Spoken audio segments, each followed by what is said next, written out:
Le pouvoir rend-il heureux? À l'inverse, il nous paraît évident que le manque de pouvoir nous rend malheureux.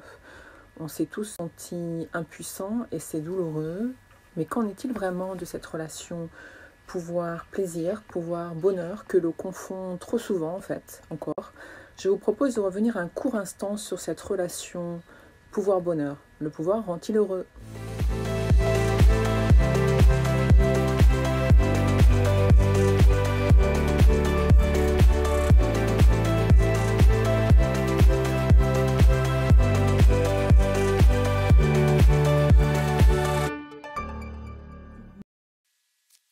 Alors si l'on souhaite raisonner par l'absurde et faire un raccourci un peu pratique, bien pratique, le manque de pouvoir va être considéré comme désagréable. Il va nous frustrer, il va nous mettre en colère, il va parfois même nous oppresser. Il va aussi voiler notre raison et puis on aura l'impression de perdre le contrôle et d'être privé de nos choix au final. Donc il va nuire à l'estime de soi et cela nous paraît évident que l'impuissance est préjudiciable à notre bien-être, à notre santé et puis à ce bonheur. Mais il faut quand même qu'on s'accorde sur cette notion de bonheur. Le bonheur, c'est ce sentiment que la puissance croît, selon Nietzsche. Aristote élève même le bonheur au rang de bien suprême, même si cette notion se colore de teintes différentes en fonction des uns et des autres. Pour les personnes en difficulté financière, le bonheur, ce sera l'argent. Il faut bien comprendre que l'opinion même d'un individu sur ce concept de bonheur va varier. Pour un malade, on croit que le bonheur, c'est la santé. Alors, au-delà de ces projections, comment être heureux malgré nos rêves de puissance inassouvis? Au-delà même de ces projections, à l'instar de la philosophie bouddhiste, on pourrait peut-être se recentrer un peu plus sur l'essentiel. Se recentrer sur l'essentiel, ça va déjà se recentrer sur nous-mêmes. L'essentiel, c'est nous-mêmes. On pourrait par exemple se questionner plus intensément sur ce qui nous procure la véritable sérénité, la véritable paix intérieure, l'ataraxie stoïcienne et cette harmonie de vie qui nous semble manquer lorsqu'on manque de puissance. Quelques petits changements en rupture avec nos automatismes finalement néfastes peuvent nous permettre d'y accéder. C'est vrai, pourquoi essayons-nous toujours d'avoir un impact sur des choses qui vont nous échapper? Pourquoi n'essayons-nous pas d'adapter finalement notre vision et finalement nos désirs? Pourquoi ne pas avoir en chaque chose une opportunité? Pourquoi ne pas profiter de cette frustration et l'impulsion qu'elle donne, de ce manque de plaisir pour relativiser, accepter, développer de nouvelles ressources, développer de nouvelles compétences finalement. Tout simplement comme plutôt que de venir pester dans l'adversité et maudire la destinée, prendre le temps de respirer, de se relaxer, de mieux apprécier chaque réjouissance offerte par l'instant présent. Car au final, le premier obstacle au bonheur n'est pas vraiment ce manque de puissance, mais c'est plutôt la représentation que nous avons des choses et finalement notre vision, nos désirs que nous ne savons pas adapter. Pourquoi maudire la destinée? Pourquoi maudire l'adversité? Pourquoi ne pas prendre le temps de profiter de chaque chose et peut-être de gagner en sagesse? Alors questionnons-nous maintenant sur le pouvoir excessif, l'envie. Là on n'est plus dans la frustration du pouvoir, mais on est dans la recherche d'un pouvoir très important. Vous vous rappelez sans doute de cette série, de la série House of Cards, qui présentait Frank Underwood, qui est cet homme cynique, un homme amoral, un manipulateur qui est capable d'aller jusqu'à tuer pour mener à terme ses plans. Et cette quête de pouvoir qui n'est jamais satisfaite chez lui.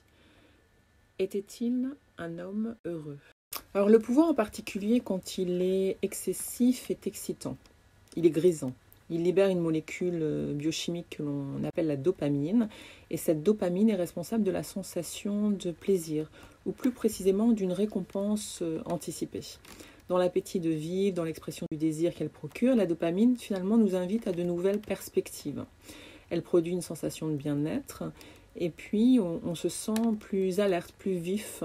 On a une confiance en nous augmentée. On est également à de plus fortes doses en détachement émotionnel. Et c'est là qu'en viennent certains écueils.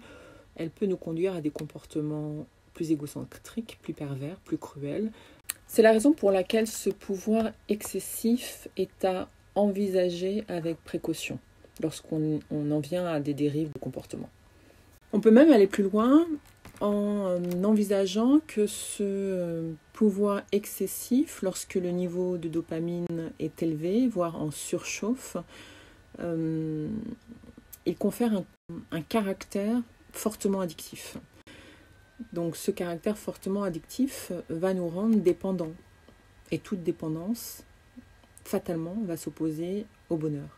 Donc on voit que cette puissance excessive, finalement, va s'opposer à ce bien-être, cette promesse de plaisir, cette promesse de bonheur. On pourra prendre l'exemple des toxicomanes, des joueurs compulsifs, des puissants au pouvoir excessif et de leur comportement avec cette volonté tenace de garder, de maintenir ou d'accroître encore ce pouvoir à tout prix. Le pouvoir tend à corrompre, le pouvoir absolu corrompt absolument.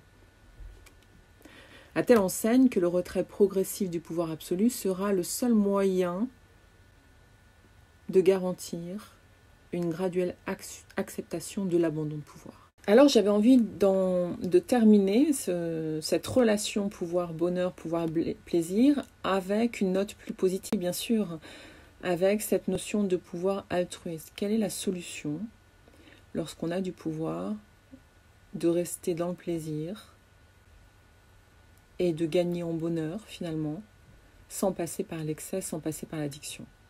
Entre le simple bonheur du sage que l'on a évoqué tout à l'heure et finalement les plaisirs insatiables et toujours renouvelés ou à renouveler du tout-puissant sujet à l'addiction.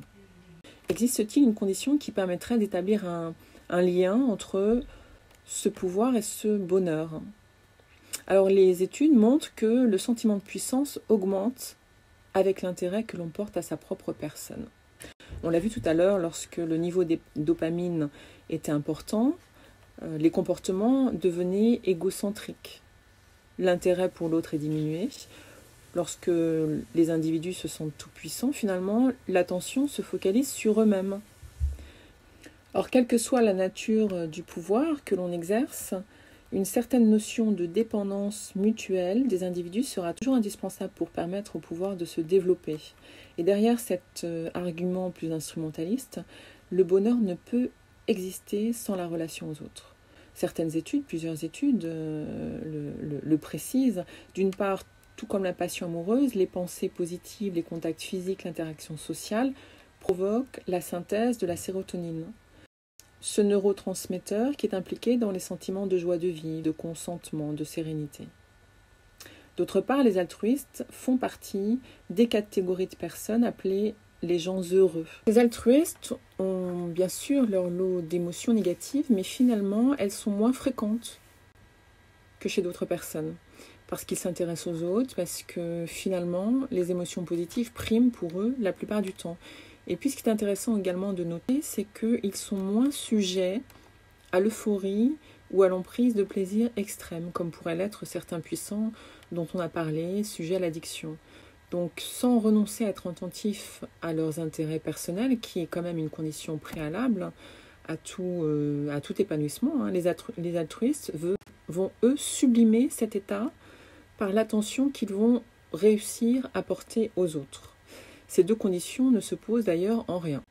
Entre ce plaisir extrême et le simple bonheur du sage, finalement, cet altruisme pourrait-il pas nous montrer la voie d'un pouvoir qui pourrait faire fi de trop addictif plaisir et renouer avec cette puissance qui nous permettrait d'atteindre une certaine forme de bonheur?